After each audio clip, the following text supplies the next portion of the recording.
بسم الله الرحمن الرحیم. السلام علیکم ورحمت الله وبرکاتہ. استاد د اخلاص ویلفیر ارګنایزیشن خادم الیاس طهاره دا وخت کې د بوزاق شربتۍ په هغه غرونو کې کوم چې تاسو 13 موده مخکې پروګرام کتلی او زما په شا باندې به تاسو هغه کور لیدی شئ.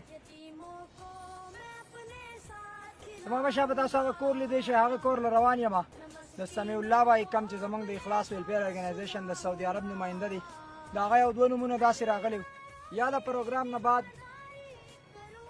یا په هغه ټیم باندې خو هغه دوه نومونه زنګ نه میس شوي وو. هغه رور زما نه ګیله کړې وه وایي هغه پیسې زموږ هغه ونه رسېدې. روان یو هغې کور له خپلې خور ته به هغه پیسې حواله کوو. ورځ د روژې ده، ګرمي هم ډېره زیاته ده. دا وخت 12 بجې دي. خو ولې چې ستاسو غونته کې خلک ډېر زیات قیمتي دي چې تاسو په اخلاص باندې بروسه وکړئ. موږ نه غواړو چې ستاسو هغه بروسه قایمه پاتې نه شي، بلکې موږ به ستاسو د خوشحالولو لپاره که روژه وي، که ګرمي وي، که باران وي، که ګلی وي، هر هغه ځای ته به ځان رسو چې په کم ځایونو کې ستاسو هغه رالېږلې خوشحالۍ هغې خلکو ته رسېږي کومې چې تاسو ته هم او موږ ته هم خوشحالۍ راکوي.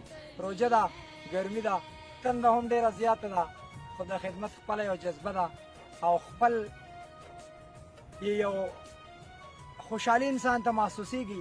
نو الحمدلله د اخلاص په خدماتو کې د یتیم په درد پسې ګرځېدل دا زموږ لپاره هېڅکله هم ګرانه نه ګرځېږي، بلکې زموږ لپاره یو ډېر د فخر خبره ده چې الله تعالی دې کار له موږ او تاسو غوره کړي یو. زموږ سره اوسئ، وایي هغې کور له زموږ سره اوسئ. मैं अल्लाह के हुक्म पर ही चलूंगा, जिसने एक इंसान को बचा लिया, जिसने पूरी इंसानियत बचाई है। मैं बीमारों की तीमारदारी करूंगा, मैं मुफलिसों की मददगारी करूंगा. ورځو به ملګرو یاري ریکارډ به هم تاسو کتلی، مخکې هم یو ځل کتلی دی، خو حالات داسې دي چې روژه ده، یونې لاندې لږ دمه ورته کوو یو 15 منټه. سلمان خو یې خپې وباسه، خو پته نه لګي چې پېشمني څه خوړېږي، نه تږی کېږي او نه پرې خوله راځي. زموږ سره اوسئ. मुझे ईदी सा बनना है, मुझे ईदी सा बनना है. ښه ملګرو څنګه چې تاسو ته ویلي وو په لارې ریکارډینګ به هم تاسو کتلی وي او کم دوه ملګري چې زموږ نه پیسې رالېږلې وې د بوساق شربتۍ په هغې کور کې ولاړې وه او دلته کې رالو نو زموږ هغه کم خورۍ چې وه کم د دې بچیانو مور ده هغه تللې ده شربتۍ ته، وایي چې د دې ماشومانو نیکه بیمار دی، هلته کې ورسره تللې ده. دغه یو بچی کور ده او یو ماشوم بله هم کور ده. دا وخت کې زموږ سره تره هم موجود دی. د دوی چې کم پیسې زموږ سره ملګرو رالېږلې دي نو زاده او د هغه ملګرو د طرف نه 225 ریال دي او اشق او د هغه د ملګرو د طرف نه 150 ریال دي. ټوټل د دې پیسو نه سره جوړې شوي دي 11625 روپۍ. دا دې بچی ته حواله کوو چې دا پیسې دي او دا ستاسو ترګان دي د سعودي عرب دمام نه رالېږلي دي او هغه پیسې تاسو ته رالېږلي دي. هغه خلکو دا وینا ده اوس د اختر را روان دی، ځان ته دې کپړې پیزار د روژې راشن چې څه به کور کې نه وي هغه پې والی. هغه خلک په ډېر ډېر دعاګانو کې یاد ساتئ چې مور هم راشي هغوی ته مو وایي په دعاګانو کې یاد ساتئ. صحیح شو؟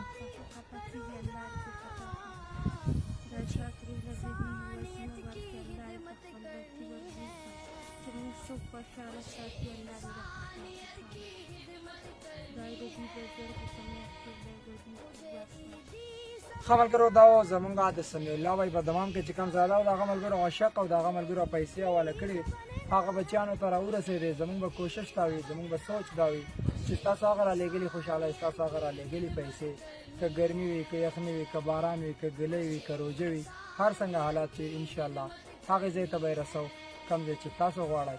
ستاسو خوشحالي زموږ خوشحالي، زموږ او ستاسو خوشحالي د داسې بچیانو خوشحالۍ.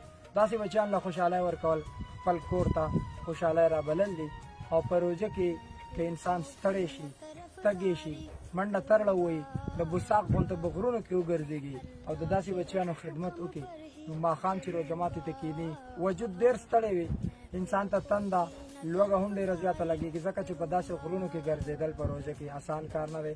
خو الله تعالی انسان له صبر ورکوي او کله چې د داسې بچیانو په غم کې د داسې بچیانو په منډو ترلو کې د انسان وجود ستړی وي ماښام کله سملي او سوچ وکړي نو زړه ډېر زیات دمه وي، ډېر مطمئن وي، د ژوند سره خپل ژوند ته خوشحالیانې رابلل د داسې بچیانو سره خوشحالۍ شریکول دا دواړه داسې دي چې دواړه د یو بل سره لګېدلې خبرې دي ځکه چې کوم انسان د بل انسان ته د خوشحالۍ ورکولو کوشش کوي نو الله تعالی هغه انسانانو له د خپل در نه د خپلو خزانو نه ډېرې خوشحالۍ ورکوي د خپل ځان ډېر زیات خیال ساتئ ستاسو ژوند ډېر قیمتي دی کیمرمین سلمان سره الیاس سهار له ورته اجازه ده الله په امان السلام علیکم ورحمة